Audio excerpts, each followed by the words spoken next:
बिस्मिल्लाहिर्रहमानिर्रहीम। आज हम नेसल पोलिप्स के बारे में बात करेंगे, जिसको आम ज़ुबान में नाक के गदूद या नाक की बवासीर कहा जाता है। तो ये क्यों हो जाते हैं, इसके असल असबाब क्या हैं, इलाज की सूरत कैसे मुमकिन हो सकती है, दौरान इलाज कौन कौन सी ग़िज़ा इस्तेमाल करनी है और कौन सा कहवा इस्तेमाल करना, आज हम साइंटिफिकली देखेंगे। देखें, जो नाक के अंदरूनी म्यूकस मेम्ब्रेन, झिल्ली कह लें या जिल्द होती है, वो फूलना शुरू हो जाती है। तो वो फूलती क्यों है? क्योंकि ये बलगमी जो रुतूबात होती हैं, ये बहुत ज़्यादा जो है खून में बढ़ना शुरू हो जाती हैं। ऐसी सूरत के अंदर, मस्सों की सूरत के अंदर ज़ायद गोश्त है वो नाक के अंदर जो है ब्लॉकेज करना शुरू हो जाता है, जिसकी वजह से सांस लेने में दुश्वारी हुआ करती है। बाज़ सूरतों में एक नथने में होती है, कभी दोनों नथने में होती है। तो ऐसी सूरत में जो है मरीज़ जो है रात को मुंह खोल के सोता है। इसी तरह इस चेहरे वाले जो नाक वाला एरिया, यहाँ पे दर्द भी हुआ करता है, सर में दर्द होता है। अगर इसी की जो शिद्दत बढ़ जाए तो ये आँखों को और दिमाग को भी मुतासर कर सकता है। तो जितनी भी बलगमी जो है अलामात हैं, जैसे दायमी नज़ला ज़ुकाम होना, रुतूबात जो है वो उसका गाढ़ा होना, इसी तरह जो नथनों से बदबू आया करती है, अगर वही जो नज़ला है वो अगर गले में गिरे, इसको केरा कहते हैं, खांसी हो सकती है, बलगमी दमा हो सकता है। तो ये सारी जितनी भी अलामात हैं, ये बलगमी अलामात होती हैं।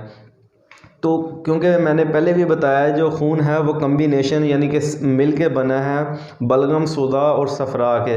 तो ये जो बलगम होता है, इसका मिजाज तर सर्द होता है।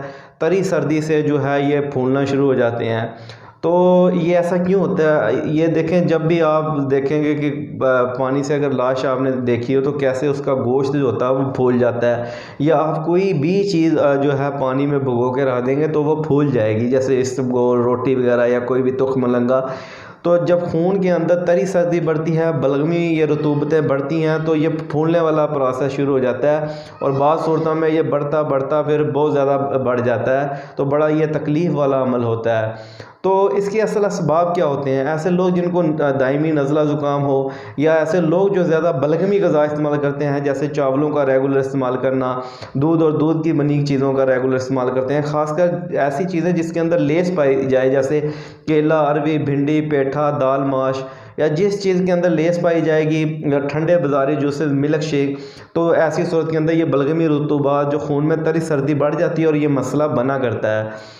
तो देखें, जो इसके इलाज में किया जाता है कि स्प्रे दिए जाते हैं, इसी तरह जो है नेबुलाइज किया जाता है, स्टीरॉयड दिया जाता है। ये इसका वक्ती जो है इलाज है। परमानेंट इलाज इसका उसी वक्त मुमकिन हो सकता है जब इसके असल सबब को दूर किया जाए।